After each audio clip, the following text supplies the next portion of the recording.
wabarakatuh. Perkenalkan, nama saya Muhammad Abi Hurairah dengan NIM B1B1089. Di sini saya akan melengkapi tugas mata kuliah Pancasila dengan dosen pengampu Pak Citra Darminto SIP MMP, yaitu menjawab 9 pertanyaan. Menurut saya, sosok manusia Pancasila itu adalah manusia yang menjalankan nilai-nilai luhur yang terkandung ke dalam Pancasila sebagai pedoman hidupnya.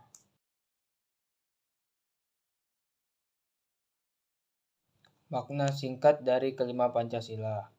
Yang pertama, ketuhanan yang Maha Esa. Mengakui dan menghormati keberadaan Tuhan yang Maha Esa, serta menjunjung tinggi nilai-nilai keagamaan. Yang kedua, kemanusiaan yang adil dan beradab. Menghargai hak asasi manusia, memperlakukan sesama adil, serta menjunjung tinggi nilai-nilai kemanusiaan. Yang ketiga, persatuan Indonesia. Menjaga persatuan dan kesatuan bangsa Indonesia, serta mengutamakan kepentingan nasional di atas kepentingan pribadi atau golongan. Yang keempat, kerakyatan yang dipimpin oleh hikmah kebijaksanaan dalam permusyawaratan perwakilan. Mengutamakan musyawarah untuk mencapai mufakat dalam pengambilan keputusan. Yang kelima yaitu keadilan sosial bagi seluruh rakyat Indonesia. Setiap warga negara Indonesia berhak mendapatkan perilaku yang adil dan setara tanpa diskriminasi. Etika Pancasila adalah cabang filsafat yang dijabarkan dari sila-sila Pancasila untuk mengatur perilaku kehidupan bermasyarakat, berbangsa, dan bernegara di Indonesia. Perbedaan moralitas individu, moralitas sosial, dan moralitas mondial. Yang pertama, moralitas individu. Berfokus pada kesadaran dan prinsip-prinsip baik yang bersifat internal dan tertanam di dalam hati. Yang kedua, moralitas sosial. Fokusnya berkaitan dengan norma-norma dan nilai-nilai yang diterima dan dipegang oleh masyarakat atau kelompok sosial. Yang ketiga, moralitas mondial. Fokusnya lebih melibatkan prinsip-prinsip moral yang berlaku secara global atau universal dan berlaku untuk seluruh umat manusia tanpa memandang batas wilayah. Pengertian dari prinsip-prinsip berpikir ilmiah yaitu ada objektif, rasionologis, metodologis, dan sistematis. Yang pertama ada objektif. Proses berpikir ilmiah ini harus bebas dari bias dan prasangka.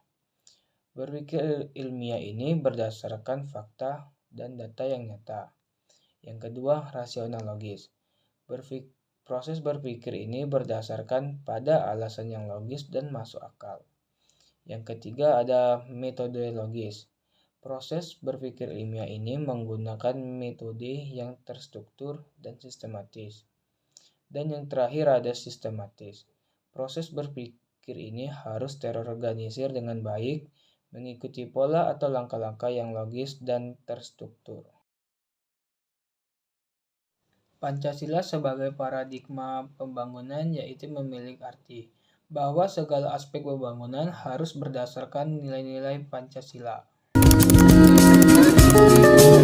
Kelebihan demokrasi Pancasila yaitu yang pertama ada mengutamakan kepentingan bersama, yang kedua mengutamakan musyawarah mufakat, yang ketiga menjunjung tinggi HAM, yang keempat menjunjung tinggi hak dan kewajiban, dan yang kelima menekankan persatuan dan kesatuan. Pada sila pertama yaitu dengan cara mengintegrasikan pendidikan moral dan agama dalam pendidikan untuk membentuk karakter yang jujur dan berintegritas. Pada sila kedua yaitu dengan cara menerapkan prinsip keadilan dalam setiap aspek kehidupan.